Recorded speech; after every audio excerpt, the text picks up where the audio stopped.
Hello everyone. Slip disc एक mechanical problem होती है। आज हम उसे पूरी डिटेल में समझ लेते हैं। ये हमारी स्पाइन है जिसे हम रीढ़ की हड्डी कहते हैं। C1, C2, C3, C4, C5, C6, C7 ये हमारी सर्वाइकल वर्टिब्रा कहलाती है। इसी के जस्ट नीचे T1 से T12 तक हमारी थोरेसिक वर्टिब्रा कहते हैं और इसके नीचे L1 से L5 तक हमारी लंबर वर्टिब्रा होती है।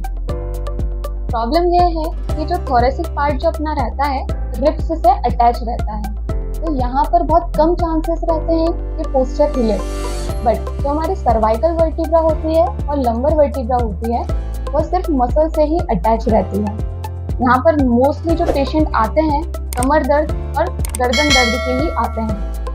हम इजी वे में अगर समझे तो किसी पेशेंट्स को हम लेटा है, अगर उसके ऊपर हम हेवी वेट दें, अगर 10 पेशेंट में अगर लेटा दूँ सबसे ज़्यादा प्रेशर किस पर जाएगा? सबसे लास्ट वाले पर।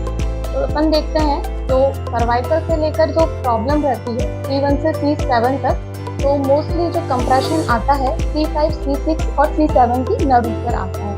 तो जैसे ही गादी बाहर निकलती है तो वो नस के संपर्क में आ जाती है, तो वहीं से रेडिएटिंग पेन स्टार्ट हो जाता है। तो अगर कंप्रेशन हमारी सर्वाइकल कॉर्ड पर है तो चांसेस रहते हैं कि हाथों में भी दर्द आए। और कंप्रेशन अगर हमारे लंबर पार्ट पर होता है, जैसे L4, L5 में अगर कंप्रेशन आया है तो वो नस के संपर्क में है, तो वहीं पर चांसेस रहते हैं कि हमारा रेडिएटिंग लेग तक भी पेन जाए।